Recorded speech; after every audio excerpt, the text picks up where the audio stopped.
మామ అందరికి పొద్దునే 6 గంటలకు లేచిన ఇక డ్యూటీ పోనీకి రెడీ కావాలి. ఇంత పొద్దున మంచి నిద్రలో లేచి రెడీ అవ్వాలంటే కోపం వస్తుంది.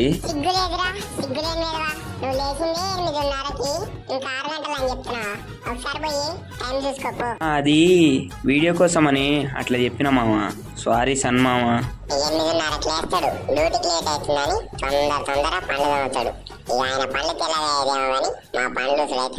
ఆయన లేచుడే లేటుగా ఈ డ్యూటీకి లేట్ అవుతుందన్న కోపంలో బాడీకి రుద్దుతాడిగా. ఆయన నల్లటి చర్మం తెల్లగా అవుతుందో లేదో గాని వీళ్ళు అడ్డుకున్న వాళ్ళం అయితే బక్కగా అవుతాం. డ్యూటీకి లేట్ అవుతుందన్న ఫ్రస్ట్రేషన్ లా ఎంటికలు దువ్వుతాడిగా. ఆ ఎంటికలు చక్కగా నిలబడతాయో నిలబడవో గాని మా పనులు అయితే అన్ని చూసిపోతాయి. అయ్యా ఇంత కోపం ఉందా మీ అందరికి నా పైన? సారీ అందరికి, మళ్ళీ అట్లా జరగదు. ఉంటా మరి. బాయ్ అందరికి. ఇలాంటి మంచి వీడియోలు వస్తూనే ఉంటాయి. మరో వీడియోలో కలుసుకుందాం.